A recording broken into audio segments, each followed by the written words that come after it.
Hey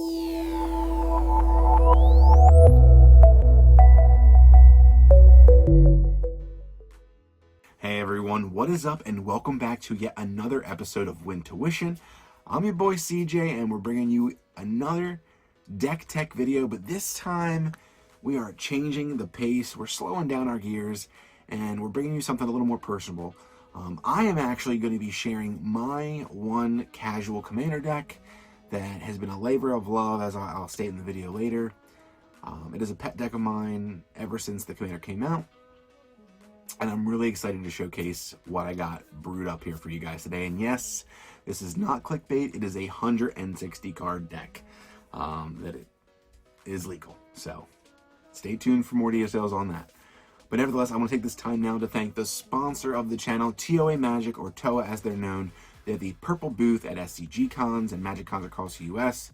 They're a very, very well respected and well known card distributor in the community. And we just cannot be thankful enough for their support. So TOA, thank you for your support. We really appreciate you.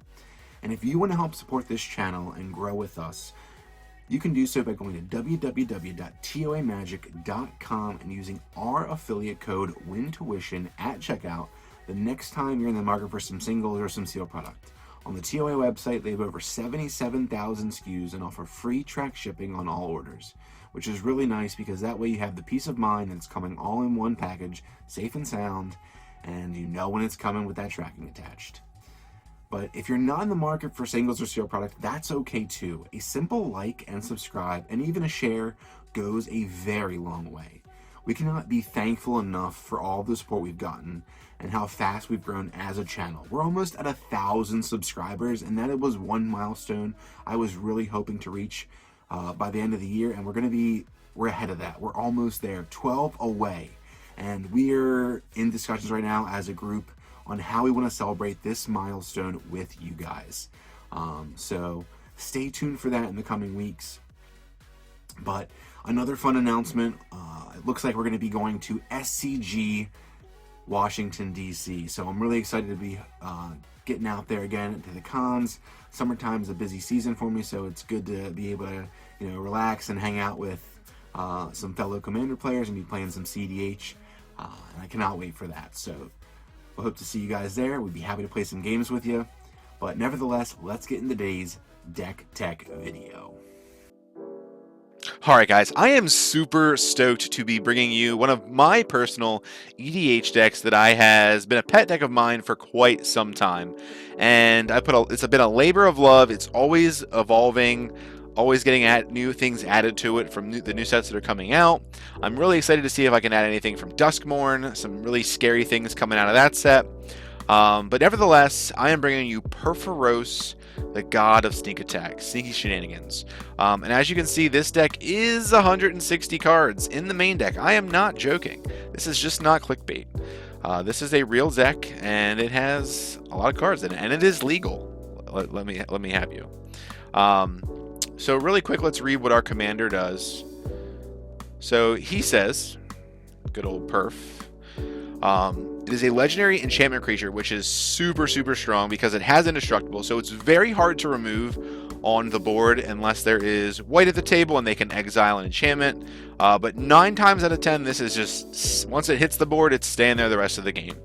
It has other creatures you control have haste, and then it has an activated ability for 2 colorless and a red. You may put a red creature card or an artifact creature card from your hand onto the battlefield, sacrifice it at the beginning of the next end step. So there are ways to get around that last clause, but it is a very strong commander. It is my personal favorite commander, I think, of all time. I'm a red player at heart. And for me, as a brewer, as a player, I love slapping and cheating things out for a cheaper cost, so, or even for free. But nevertheless, I'm bringing you this deck. Now, I will say the deck isn't 160 cards. In realistically, it's actually 78 cards in the main deck and an 82 card sideboard. So as you're going to see here, my main deck for this deck is going to be 7 main creatures in the core that I want to try and be seeing every game. With huge utility for the deck, they are bringing the best notes that are going to help provide me to the longevity, keep me for longevity in the game. And then obviously I have my stock sorceries, instants, we'll get you later, some ramp, enchantments, lands, and then a 82 card sideboard with 82 big beefy creatures in it. And I'm going to be getting into what these creatures do and what they provide for the deck. And a lot of these creatures have a dual purpose because we need to maximize the value out of our creatures because they are dying on the end step. Or are they?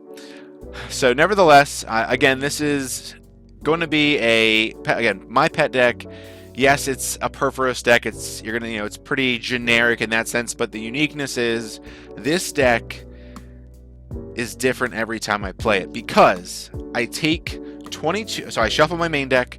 I take 22 cards at random. I shuffle the sideboard of 82 cards, shuffle them up, take the top 20 and slip them in my deck, shuffle my whole deck then with 100 cards, including my commander, and playing a deck differently every time. Again, I'm going to have the core of the deck the same, but I'm going to be seeing different creatures every game, and the fun part about this is it is me as a player trying to put the puzzle together of how these cards this game are going to help me win and how I can utilize them to the best and their full potential to get the dub, which is also what I really liked. Again, deck building I think is one of the best parts about Commander, CDH, EDH, regardless. Commander, whatever you play, deck building is just amazing. Like you can build whatever. Like the options are limitless, and I think that's what's really appealing for me as a Magic player is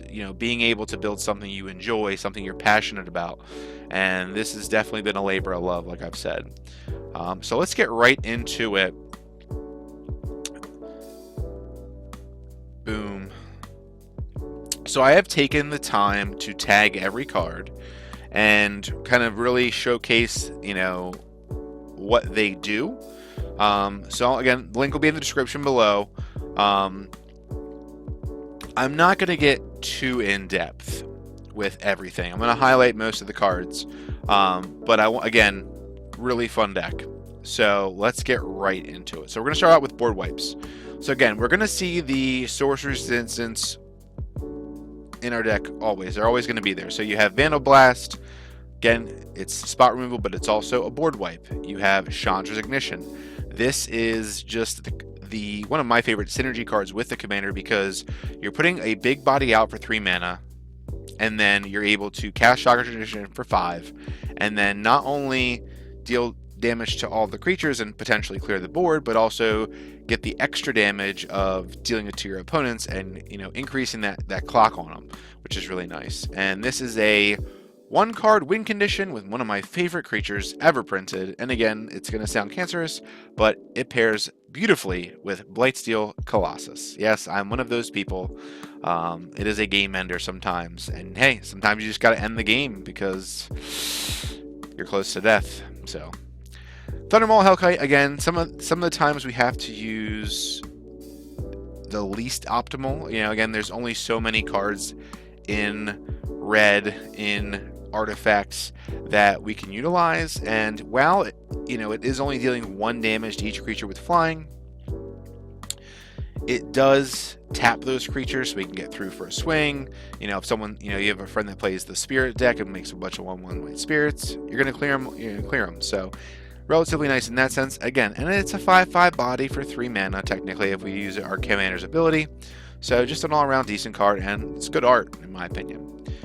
Crater Helion, again, since we have to sacrifice our creatures at the beginning of the next end step, we're never paying this echo cost, so being able to get a 6/6 body swing out of this creature, and then also on the ETB doing 4 damage to each other creature, potentially clearing some bodies off the board, it's decent. Incinerate the Guilty is a new addition. I haven't really seen it. I think I've seen it 1 game, but never really did much at the moment, so I'm really excited to see how it performs in future games. But again, Flying Trample, being able to collect weapons and deal just that extra damage to each creature and planeswalker just seems really good. Then we have Raiju the Falling Star. Again, enters, we get the 5/5 swing, and then because of our commander's ability, we sacrifice to the end step, clearing the board for any non-flyers, which is really nice. So again, just a good card. Steel Hellkite is an auto-include because this helps us hit the non-creature things we can't really deal with in red. So it can help remove enchantments, it can help remove planeswalkers if we wanted. The possibilities are endless. Just very strong card in removing things. And for 3 mana, you can sink an extra 3 into it, what have you. It's just a good card in general. Definitely a must-have in any Purphoros list, in my opinion. Balefire Dragon, again, just a board wipe. If it connects to a player, it deals 6 damage to each player because it's based on the power. So just a strong card. Then we have Thumberchawd. Again, I'm probably pronouncing that wrong. But just the enters the battlefield is very strong. And again, just dealing more damage. Just again, that double purpose. So yeah, decent card. Bear of the Heavens is one of those things where I have taken it out, put it in, because sometimes this is stuck in your hand and then you don't have the other part to go with it to do the cool synergistic combo. This pairs extremely well with Soul of New Phyrexia, which, if you're not familiar, has an activated ability of, I believe, 5, which I believe if you exile it from your graveyard, you can make all of your permanents indestructible.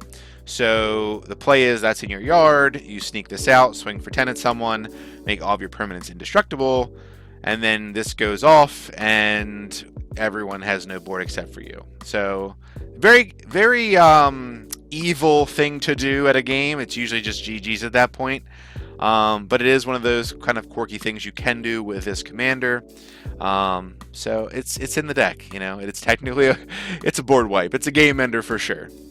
Bloodfire Colossus, again, this card I've had in this deck for a while, and it's in my main optimized list of Purphoros because it is, for 3 mana, it is a 6/6 body, and it has the ability to not only deal an additional 6 to each player, but also deal 6 damage to each creature. So a lot of times that also clears the board, which is super helpful, especially when we're trying to race our opponents who are also on an aggro type strategy. Scourge of the Kura Ridges, again, it's one of those things where, like I said, with the Thundermaw Hellkite, you got to work with what you got. So while there's not a ton of board wipes that are the most optimal, this one I thought was pretty good to include. It's got good artwork. It's from Future Sight. It has the ability to deal 2 damage to each creature without flying, and you can do it multiple times. It's not a once per turn. And then 6 damage to each other creature with flying. So if this is the only thing on the field and you just cast a Mana Geyser, go crazy. So pretty decent. And then Blasphemous Act, one of the best red board wipes in the game. Moving on to card draw. So with this deck, you need a lot of card draw because you're getting rid of your, you're sneaking out 2-3 bodies. Your cards are going to be slowly going out of your hand because we're cheating them in for 3 mana. So you want to be able to refill your hand.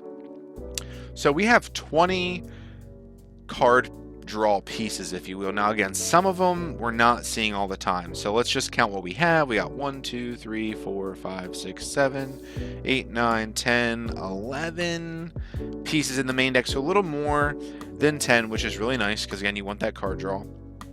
But then a lot of the creatures that we have are, again, dual purpose. So with the Cavalier of Flame, not only was it a board wipe, but it's also a cycle through our hand. Get rid of all of our dead lands in our hand to get more fuel, more big bodies in our hand. Heb, not only is it ramp, but again, you have the ability to draw a certain amount of cards by discarding cards out of your hand.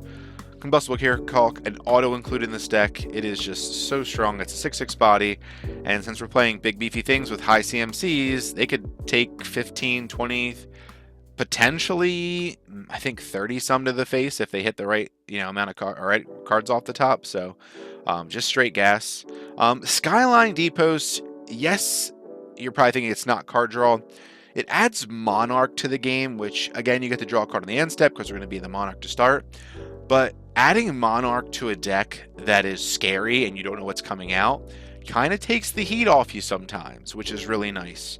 And it adds just another fun layer of kind of a sub game to the deck because you want to try and be the Monarch. So pretty useful in that sense as well. Sanson Oracle, one of the best cards in the deck for card draw because, you know, let's say we get down to one card and we're playing against a blue player who just drew 15. Sneak this out, we're drawing the difference. So we get to draw a total of 14 cards. Auto included in any Perforos deck, hands down. Null Spine and Dragon Mage, two very good ones. Null Spine, I think the most I've drawn off of it was about 43 cards, give or take a couple, because, you know, you swing out at one player, let's say he has a bunch of life, you swing in, and then based on the amount of damage you dealt your opponent, you draw that many cards. And you, again, with the clause, you have to, you know, discard your hand first. So you can really draw into some fuel, and it's just an overall a fantastic card. Dragon Mage is going to wheel everyone, again, filling up our yard. That's how we kind of get that Cavalier Flame Trigger off, because we're discarding and drawing sometimes, a couple of times each game, to where we have a lot of lands in our yard to really benefit off that Cavalier. And then Maroon Grinder on a death trigger, since again we're be able to swing with 7 with this, with Menace, and then because of our commander's ability at the beginning of the end step, sacrifice that creature, we get to see a fresh 7. It is a May ability, so if our opponents don't want a fresh hand, they don't have to, which is fine. We want to be seeing more and more cards.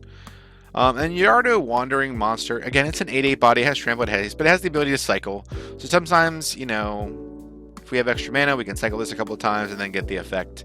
But again, it's a decent card. It's an 8/8 body with Trample and Haste, and the ability to cycle. So again, multi-purpose.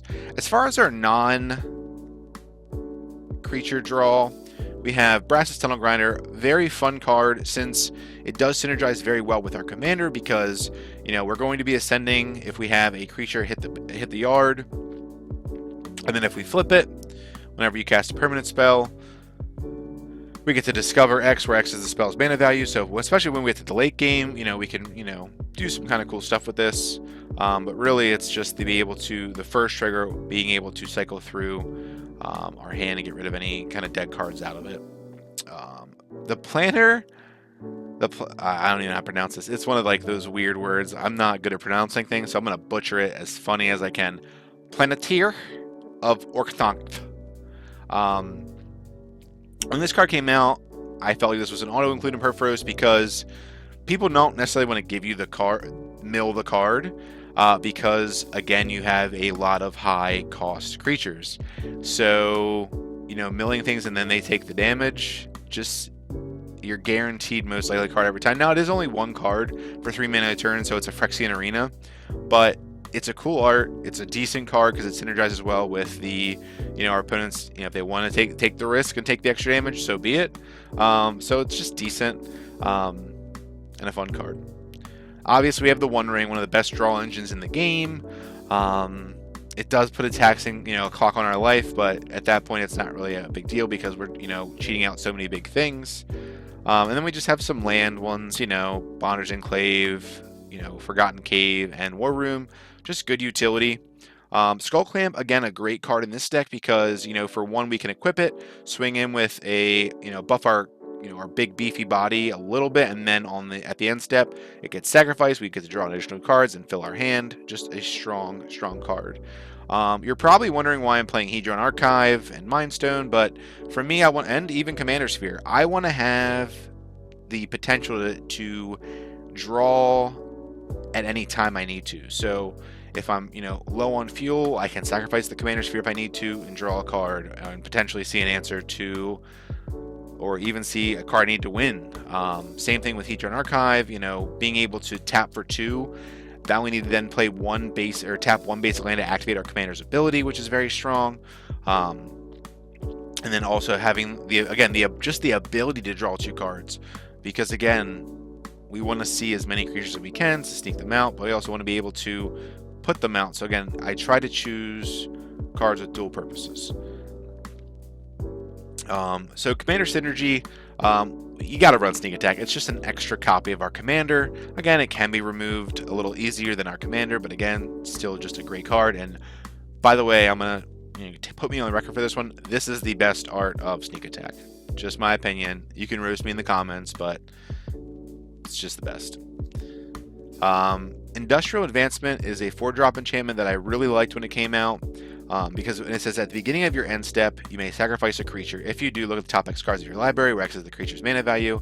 And you may put a creature card among them onto the battlefield, and put the rest on the bottom of your library in random order. So how this works is, on the end step, both this, if this is on the field, both this and our Purphoros' abilities will trigger. And you can choose to stack those triggers. So we can choose to stack the Industrial Advancement first, before the Purphoros trigger goes on the stack. So then we're able to sacrifice the creature that's already going to die, and let's just say it's that Skyline Depots for 7 mana. So sacrifice it on the end step, we gained the Monarch, boom, we hit our opponent for 7 in the air, and now we use the Industrial Advancement ability to sacrifice this, look at the top 7, and then, put a creature into play for free, and it's not restricted to the mana value, it's any creature. Any creature, which is awesome. So, this could turn into a Blightsteel. This could turn into a Null Spine Dragon, and then we could draw an additional, handful of cards. It's just so strong of a card that it has to be, again, auto-included in a Purphoros deck. Auto-included.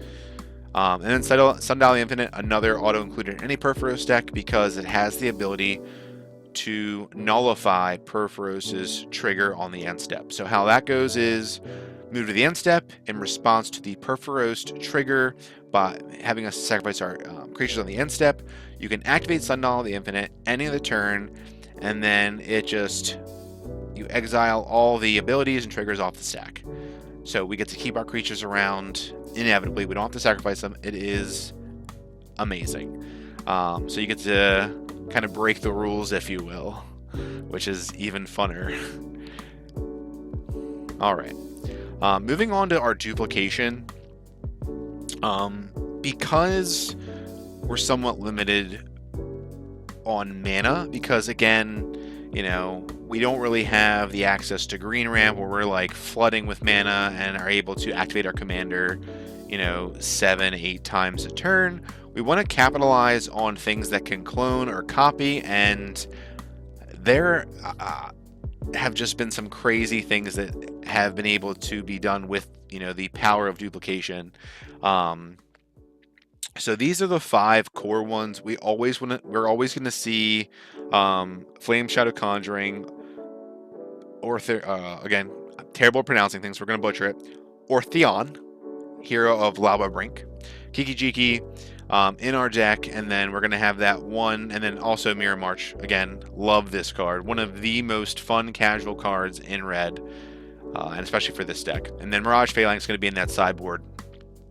But again, for 4 mana, we are able to sneak something out and then pay 1 extra red, so 4 total, to copy it. So now we get 2 big bodies. Yes, we'll have to sacrifice them both on the end step, but that's 2 big swings. That could be 2 ETB triggers. We do run Dockside in the deck, which, we're going to get to. So again, double ETB triggers. It just does so much for that 1 extra red pip. This, although, can do some really crazy things with both abilities, but especially that one on the bottom. For 9 mana, you can create 5 tokens that are copies of another target creature, and you'll see the big beefy bodies that we're going to be getting into, and extra combats and extra damage. The worst one you could probably hit in this deck is a Blightsteel Colossus, so having 5 copies of Blightsteel, and so 6 total, you could have 2 going at each opponent. That's just GG's. Yes, that's very cancerous, but it's the power of perf, as I'm going to say. Kiki Jiki, we do run this because I like to have the potential of having 1 infinite combo in my casual decks as that panic button. So we do run Zealous Conscripts in the sideboard as a potential to be able to get into it. I do run both in my optimized list. And then Mirage Phalanx, again, just another great card to produce a token. Having Soulbound, putting a new creature in each turn, we can always Soul Bond it with a new creature. And then Mirror March, because it's just fun shenanigans.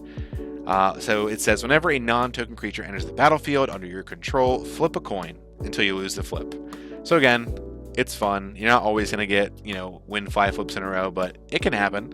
Because it says, for each flip you won, create a token that's a copy of that creature, and then those tokens gain haste, and then exile them at the beginning of the next end step. So, super, super cool.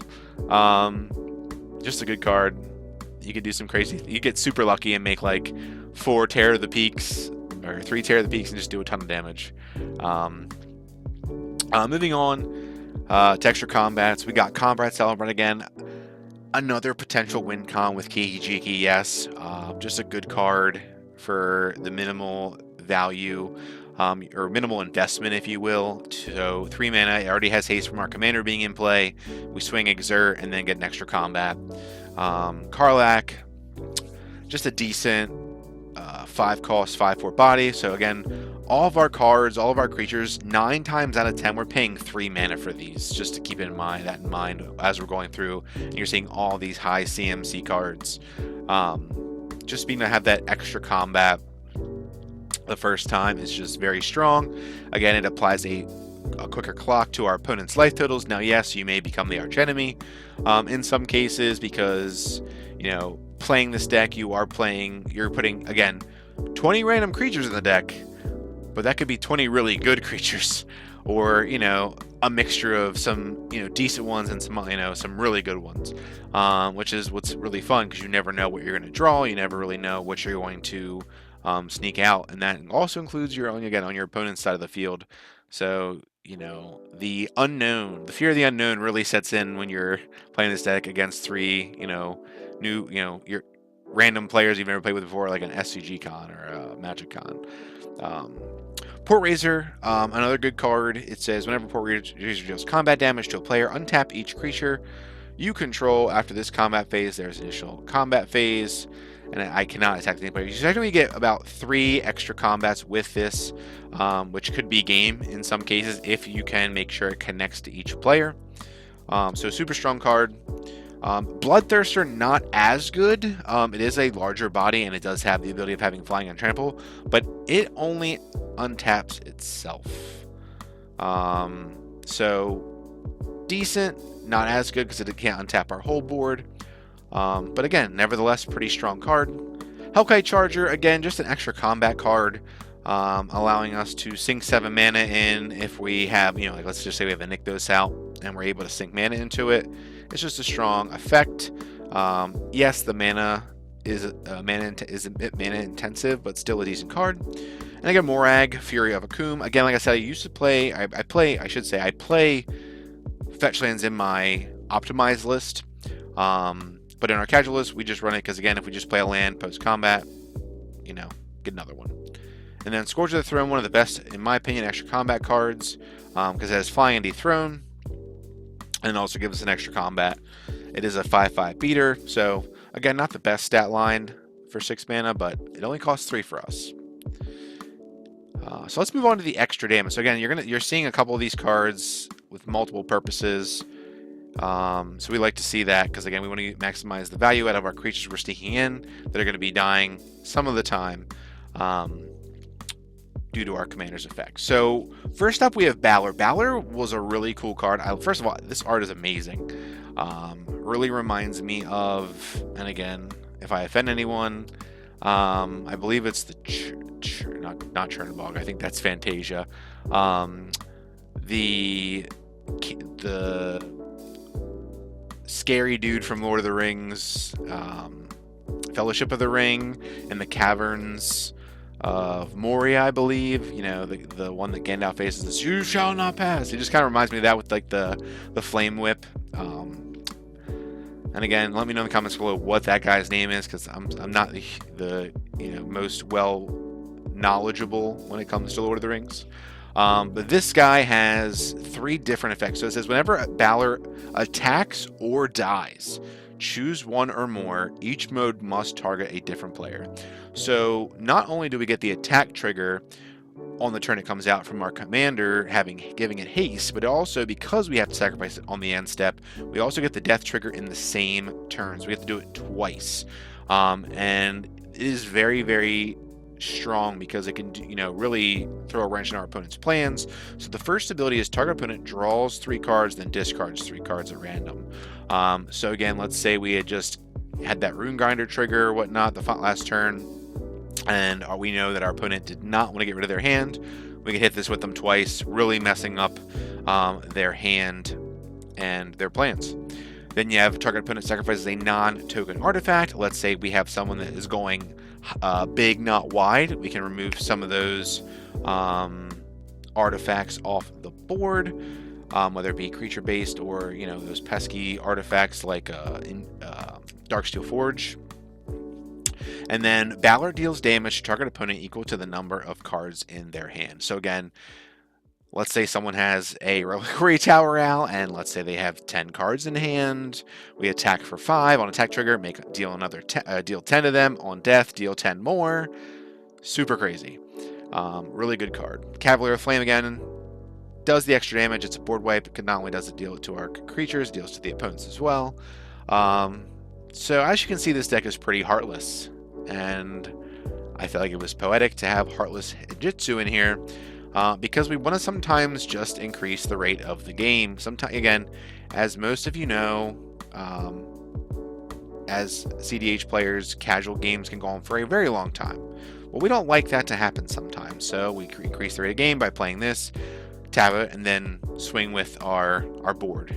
So pretty useful in that sense because you just rapidly increase the clock, and sometimes it's a game ender. Ilharg, again, we're being able to put extra damage in because we can sneak another body in and then return it to hand. So if we have a creature that has a nice ETB, we can really capitalize on that as well. Scourge of Valkus, as you can see, we have a lot of dragons in the list. And again, sometimes you don't have a ton of dragons, but sometimes that little bit of damage can go a long way when you're trying to deal with any target and need to finish someone off. But yeah, Stormbreath Dragon, I just really loved the art, and again, while it is only a 4 power, 4 toughness stat line, and for 3 mana, it's still above average if again we're only paying 3 mana for this. It has flying, haste, protection from white, so it's not getting swords. And you can make it monstrous, making it a 7/7, and then you're able to again have that extra damage of dealing damage to each opponent equal to the number of cards in that player's hand. So pretty strong, especially after, like, let's say someone just windfalled. Again, corner case scenarios, but again, these things can happen in a game of Commander. The best damage dealer of all time, Terror of the Peaks, auto included in any Perforos deck, because it is, you don't really want to remove it because you don't want to take that additional 3 life. Now again, we start at 40 life in Commander, but when you're playing against this deck, life is important to keep. So people don't really want to try and remove it per se. But again, whenever a creature comes into the battlefield, which we're sneaking big bodies in, it's going to deal a lot of damage. So not only can we remove pieces off our opponent's board, but again, we can increase that clock on them and hit their life total directly. And sometimes it's just a game ender. Wrathful Red Dragon. Let's say we have a board of 3 dragons out. We cast Blasphemous Act. We're dealing, 13 times 3? It's pretty good. And it's to any target that isn't a dragon. So opponents are dragons. So pretty strong. Combustible Yargulk, again, it's a draw engine, but it also deals extra damage because, again, we're playing big bodies.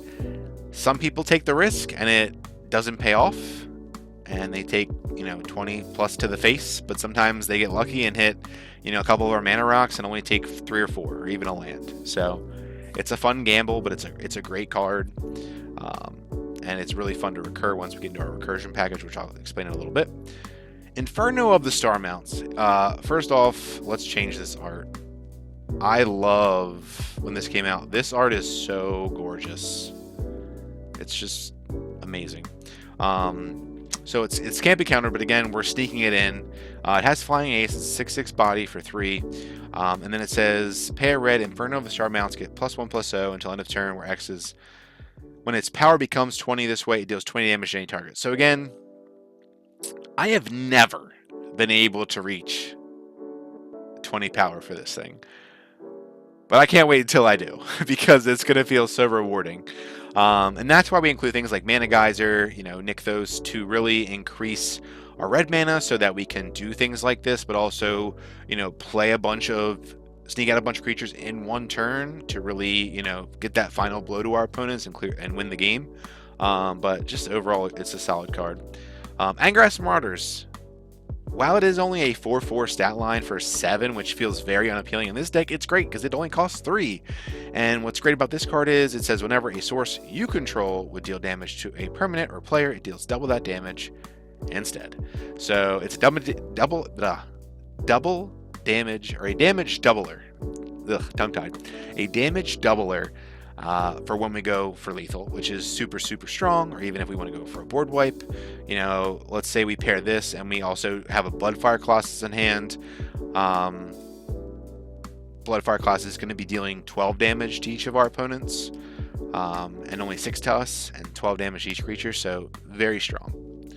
Drakuseth, Maul of Flames. Again, its attack trigger is what's really appealing. Not only is it a 7/7 stat line, being able to deal 4 damage to any target and then 3 damage to up to 2 other targets, that is a total, if you can't do math, 17 damage. 7 that you can, deal to an opponent, and then, 10 more to dish out anywhere else. Separately, of course. Then we have Spawn of Thraxus. Again, since we are playing, a high number of mountains, having this active to be able to remove a creature off the board, or even deal damage to a player to finish them off, pretty strong. Stalking Vengeance is a unique one. So while Terror of the Peaks deals it on ETB, this one deals it on death. So it has haste. It's a 5/5 hasty boy already without our commander. But it says whenever another creature you control dies, it deals damage equal to its power to target player or planeswalker. So these kind of go hand in hand. If you have both of these out, it is just rough for our opponents, which is great for us. So overall, really sweet that we get to have the ability to do both in red, not only an ETB trigger, damage dealer, but also a death trigger. Then we have Terror of Mount Velis, flying double strike, and then it says when it enters the battlefield, creature you control gain double strike until end of turn, which is really just sometimes game ending because we already are putting big threats on the board, and being able to give them double strike is just worse for our opponents. It is just bad bears for them. So Thunder Shot, again, just doing extra damage to our opponents, but also creatures. Same thing with Bloodfire Colossus. And then Blast Furnace Hellkite actually is a static effect for when our creatures attack, they gain double strike, versus a one-time effect from the Terror of the Mount Velis. So a bit of an upgrade for that creature. Moving on to Ramp. So again, I run a lot of ramp in the deck. So our main ramp you're going to see, I do run some more CEDH known cards for ramp, but we need it because we want to get our commander out as quickly as possible to really put the pressure on our opponents being able to sneak out big bodies, because they're going to die sometimes anyway because we don't have that Sundial the Infinite out. So Mana Crypt, Nykthos, this is the best art. Alana Danner, oh my goodness. One of my favorite artists of all time. Moving on. So Expedition Map.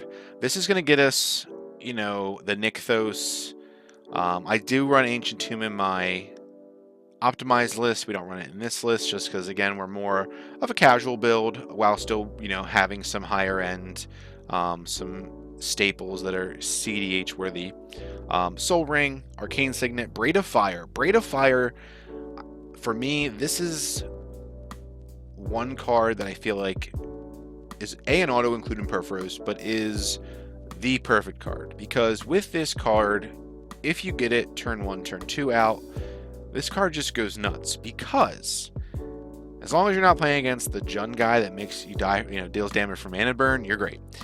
But being able to just have a bunch of mana in your upkeep, you're able to sneak your creatures out in your upkeep without having to tap any lands. So once you have 6 mana, you can go, all right, I'll sneak 2 creatures out for free and still have all of my mana available in my rocks to put in, a beater that's going to stick around, or cast another spell, or do something else to, increase your board presence. So super, super awesome card. Very synergistic with our commander. Dockside, I mean, it's red. We need ramp.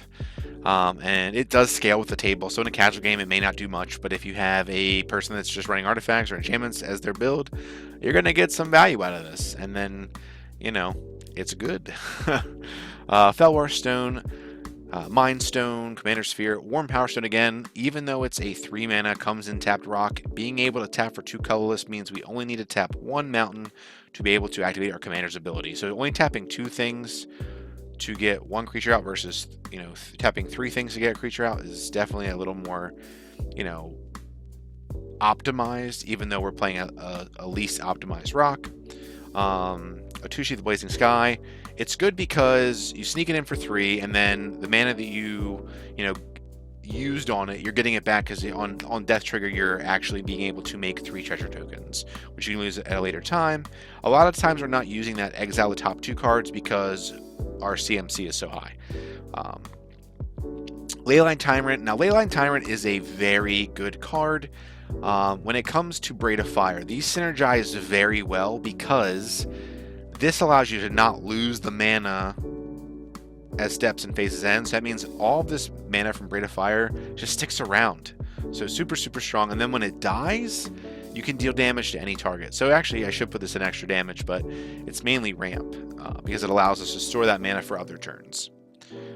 Scepter of Eternal Glory. I love this card for monocolored decks because, and especially in Purpose, because it only taps for mana of 1 color for 4 mana, which is very bad conversion. But once you have 3 lands that have the same name, and we're playing a bunch of mountains, it taps for 3, which is an activation with our commander, which is super, super good, super strong. Next, you got to run Sabbot. I'm a Doctor Who fan. You got to run Sabbot. It's not only card draw, but it's also ramp. So, and it's a casual staple. I'm sure it's it's slowly been phasing out, but it's just a good card. Elena the Kessig Trapper. Oh my gosh, this card is nuts. So you sneak her out or I should say, you sneak out a big body first, and then you sneak her out, or vice versa, and then you tap her, and then since you had let's just say, for example, a Cavern Horde Dragon that has a 7 CMC come out, she taps for 9 mana, which is pretty crazy. So this can just be a very explosive type of turn with her when she's in our hand. Nax, Astral Hunter, Ganax. It has whenever it enters the battlefield or another dragon enters the battlefield, create a treasure token. So again, not the most optimal, but paired with Utreva Hellkite, which is also in the deck, which we'll get to in a little bit, but that allows us to create dragons based on how many dragons we attack with. So, we can generate some decent amount of treasure with this if it's in our hand, in certain situations. But again, getting 1 mana back for, 2, being 2 spent, 3 spent to get a dragon out is not terrible, because we're only really paying 2 mana to get something out for free if it's a dragon. So pretty decent.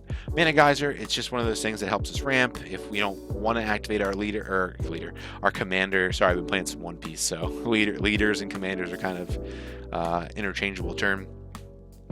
But this allows us to play some of our higher end and not have to worry about, sacrificing it at the end step if we want it to stick around. This is just like Dockside. This is a no-brainer in this deck. You get this out, let's just say on turn 4, and you just happen to hit a nat 20. Whoa, that's crazy. This doesn't usually stick on the board for too long, though. But again, 6/5, ramp a bunch. Cavern Horde Dragon, same thing. You can make a bunch of treasures with this. Really good card. So moving on to some recursion. Again, since we are losing our creatures at the end step, we want to be able to kind of bring them back, if you will. So the main things that we utilize to recur is Goblin Welder. So we make some treasures in this list. So how, it feels really good sacrificing a treasure to bring back a big scary thing like a Phyrexian Triniform or a Darksteel Colossus, or I shouldn't say Dark, that shuffles back in. Let's see some of our Combustible Gearhawk, another great artifact to recur. Sandstone Oracle, another great artifact to recur to get our hand back as well. So you have a lot of different artifacts we're going to run, and you're going to see them a little later in our list. But for just tapping a one drop, tap it because it already has haste from our commander being out, and then being able to just sneak something else in like from the yard is super strong. Felden of the Third Path is kind of like the secondary commander to this deck because him being in play for 3 mana as well, and tapping him, we're able to make a copy of something that's in the yard and make a token of it and have it come back into play.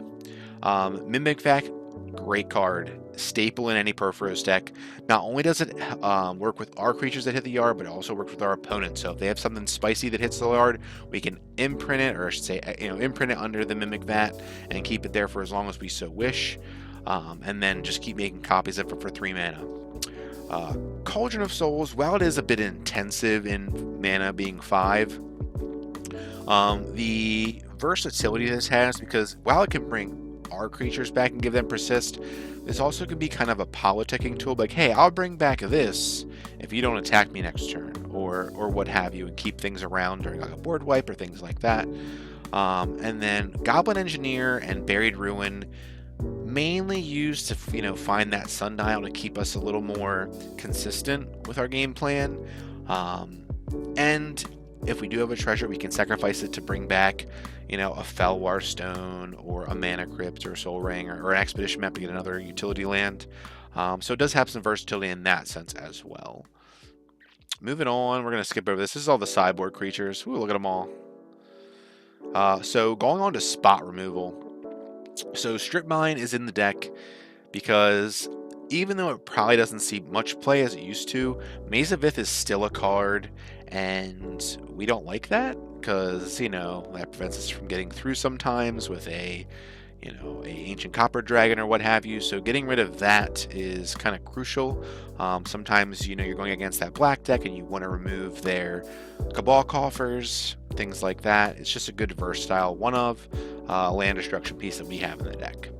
Lightning Bolt, again, Draenith Magistrate is a thing. You're not going to see it too much in casual, but being able to remove it to be able to play our commander and things like that is relatively useful. And sometimes you can just kill someone with a bolt because we get them down that low and just finish them off. Vandal Blast, again, dual purpose. You can remove one or everything that's not on our side of the field. Abrade, again, more artifact removal. And also, again, just the kind of a collaboration between Bolt and Vandal Blast.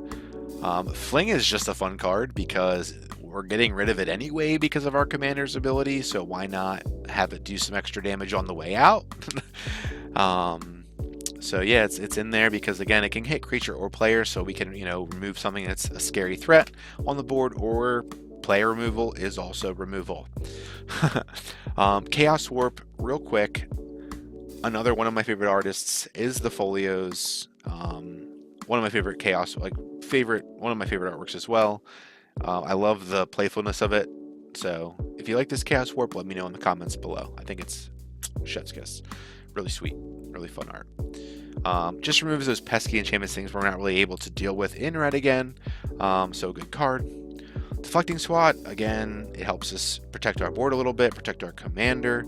Because again, we do go up against white decks where they can exile an enchantment or remove our commander when he does become active due to devotion. So it's nice to have that one answer you need. We've already talked about Balor, Scourge, Terror.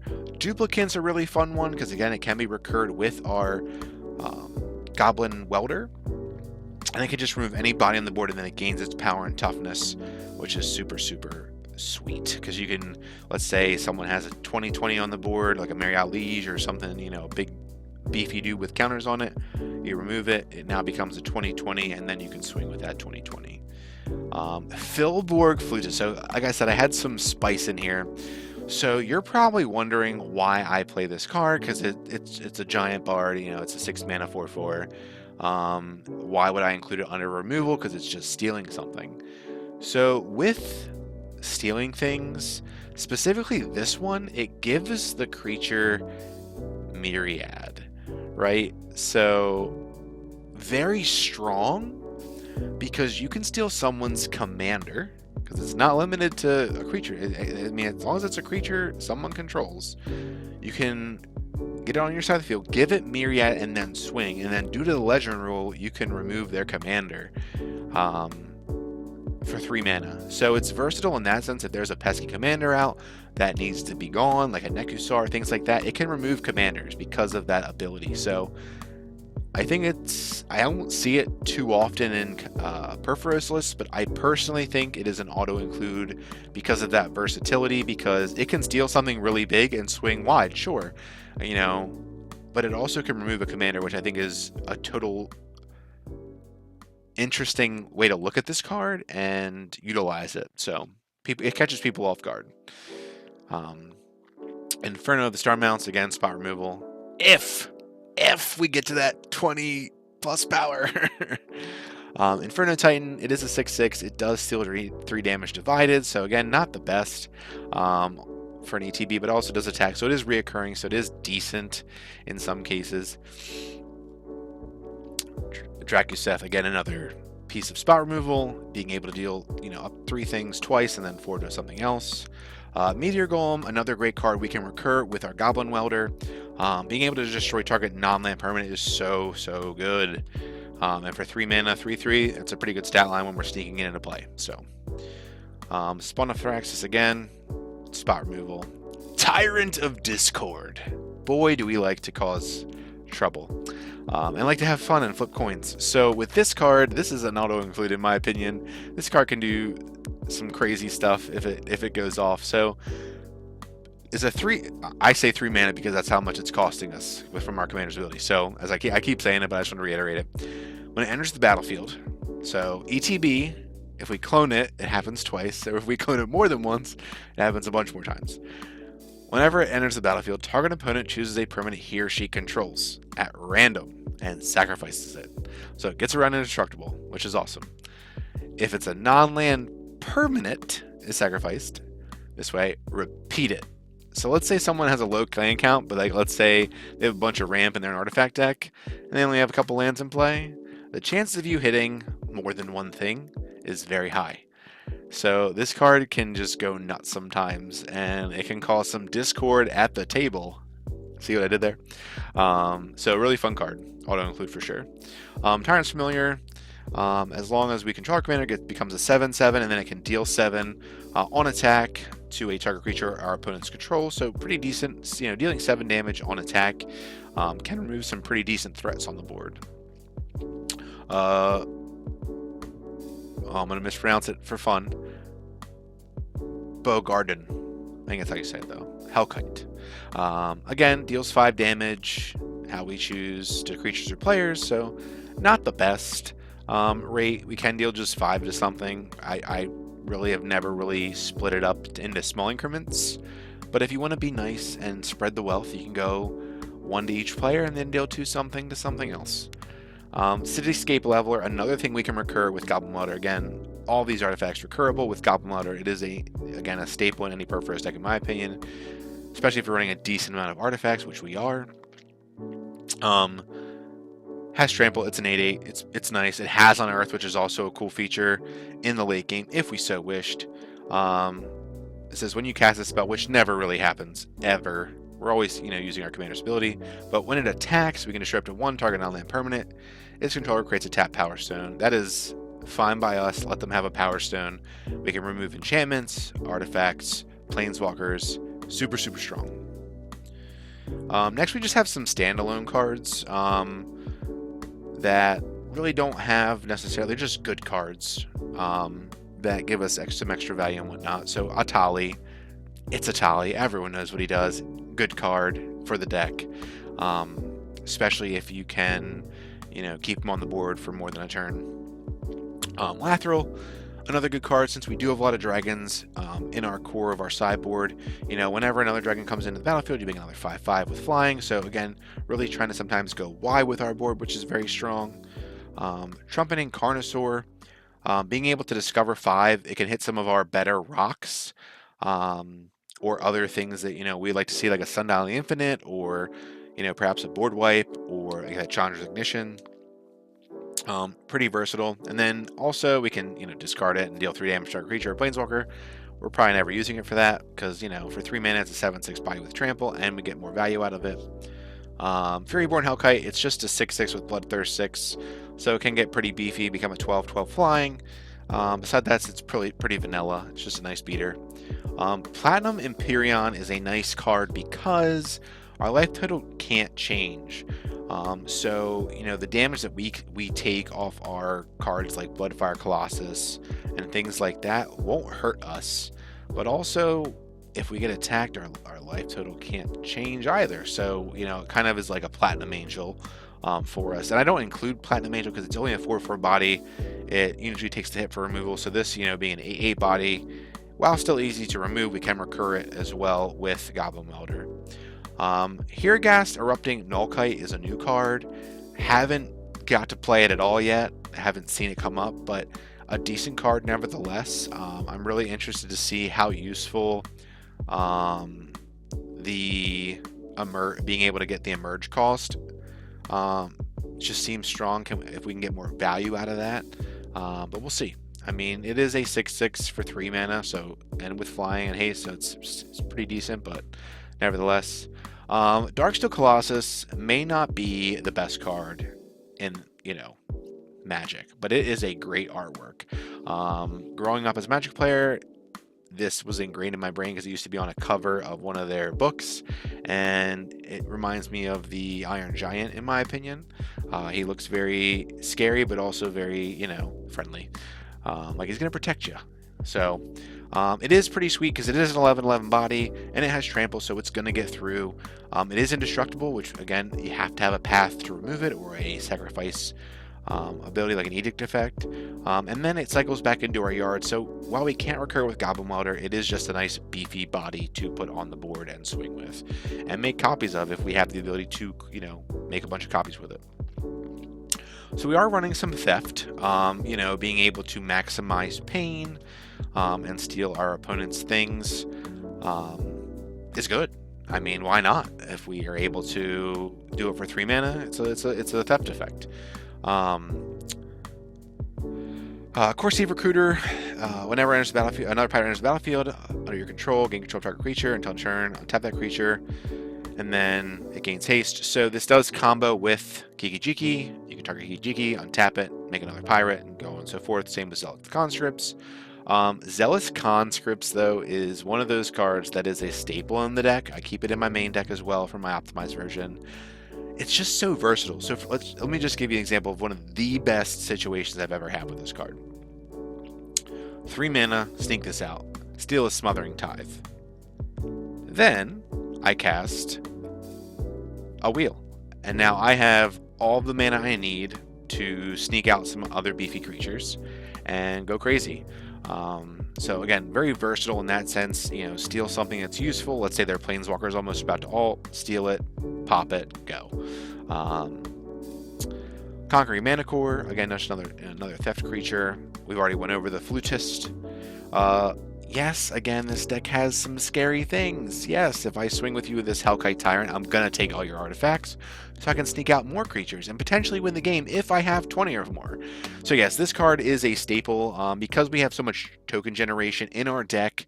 One thing that's very interesting about this is because our commander says at the beginning of the next end step, you can sneak out Hellkite Tyrant on your opponent's end step and then not have to sacrifice it until the end of your turn. So that means if you have 20 or so artifacts, you can sneak this out on the beginning of your upkeep, trigger this, and you win the game. So it is a nice sneaky way to win sometimes, but it's also nice to just get that effect of stealing your opponent's board sometimes. Then you have Molten Primordial, probably the best of the theft cards outside of Hellkite Tyrant, being able to steal 1 from each opponent. Very strong.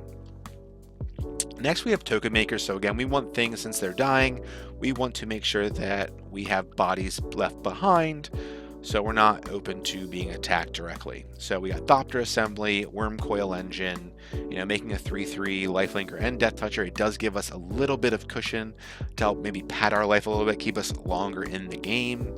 Again, I'm a Doctor Who fan, and when I saw this card, it was an auto include. Giving Blightsteel Myriad. That's all I have to say. Enough said. No, but I mean, giving any creature Myriad is just very strong. Now I will say it does say exile the tokens at the end of combat, which kind of sucks because we can't get death triggers. But nevertheless, it's still a very good card. Being able to swing with, let's say, 3 Worm Coil Engines, gaining 18 life, very strong. Your Battle Sphere, again, if we could make multiple clones of this, we're making 1/1 bodies to, jump block for us until the following turn. Utrava Hellkite, probably one of the better token makers in the deck because we are on such a high dragon count. But with one of the best interactions here is with Scourge of the Throne being able to get an extra combat, and it being a dragon, so you can swing. Let's just say you have 3 dragons in play, you swing with Scourge of the Throne, Utrava Hellkite, and let's just say Hellkite Tyrant. You swing, you make 3 6/6 dragons, and you get the dethrone trigger off of Hellkite. Scourge of the Throne, untap all your dragons. Those dragons you just made had haste. Now you're attacking with 6 dragons, making a total of 6 more dragons, and it is just nuts. And even if, let's say, even had to tear the peaks out, it just gets bonkers. So very, very strong card, auto included in a Purpose deck. Phyrexian Triniform, again, another Phyrexian Triniform, Triplicate Titan, and Stone Idol, all things we can occur, all these artifacts we can occur with Goblin Welder being so strong, sacrificing a treasure, getting it back into play, and having it stick around. But being able to, on the way out, make 3/3 Phyrexian Golems, very good. It does have Encore. A lot of the times we don't use that Encore ability because we're able to recur it with things like Felden and things like that. Our Welder, super good. Triplicate Titan, similar effect, both 9/9s. This one allows us to get a little more versatility with our tokens we're making. We get 1 with Flying, 1 with Vigilance, and 1 with Trample, I believe. Vigilance, Flying, and Trample, yep. So Triplicate Titan giving us, a 3/3 Golem with Flying, a 3/3 Golem with Vigilance, and a 3/3 Golem with Trample. So very good. And then just an Ancient Stone Idol giving us not only a 12/12 beater on attack, but leaving us with a 6/12 blocker. Super good. Next, we have a few tutors in the deck to help us with some consistency. So we already mentioned that Goblin Welder getting us our Sundial the Infinite for our kind of commander to synergize well together. Also, Hoarding Dragon does the same, and what's really nice is we sneak this out for 3, and then we grab the Sundial, it gets exiled with Hoarding Dragon, and then once the ETB, or the end step trigger tricks in, the Hoarding Dragon gets sacrificed, and then we get the Sundial to our hand, so really sweet there. And I probably shouldn't run this to keep the sneakiness at maximum level, but I do like to run Sarkhan's Triumph just to have a little bit of consistency with our deck. I do get to see what's in the deck then, but at the same time I potentially could pull out a board wipe or something that I need to keep me in the game. And then Expedition Map, and then Inventor's Fair. Inventor's Fair, 9 times out of 10, gets me one of our big beefy artifacts, or the Sundial, something that's going to be, help me kind of close out the game, or something that I need at that certain time. I will say, as far as utility, this is just a great card. If you're not running it in your Perforos list, run it. Next, we have some utility. Some things we utilize that maybe not be the best, but are very strong and catch people off guard. Homeward Path, again, if we're playing against that Theft deck, we want to be able to get our creatures back, even if we are keeping them around on the field. Rogue's Passage, 4 mana, yes, I know is a lot, but sometimes we can just get through. It's nice to have that one, final blow that you feel safe with. Scavenger Grounds, even though we do have some recursion in our list, graveyard decks are a thing, so being able to just exile all graveyards, very, very strong. Direfleet Daredevil is one of those cards for me is a personal favorite. because, as I've said on the channel before, like I love cards like Mnemonic Betrayal, stealing things and casting my opponent's stuff. This allows us to be very versatile because if there's a piece of removal in our opponent's graveyard, a piece of ramp, a board wipe, this can utilize that, and we can just cast it and spend mana of any color to cast that spell. So it's very versatile in that sense. It's come in clutch a couple games. Again, it's in our main deck because we like that versatility it can provide us. Mirage Mirror, again, another great card. It technically should be in my clone package as well, but I consider it more utility. It can make us another copy of another big beater, but a lot of the times, like, it can turn into a Smothering Tithe. It can turn into protection for us in some way, like a sphere of safety, if you will. Things like that, and then they have to pay 2 for each creature, which is very strong. So just a great card. It's a pet card of mine as well. It's just such a fantastic card for 2 mana investment. Like, it can be whatever you need, except Planeswalkers. Sunspine Links, this just came out in Bloomburrow.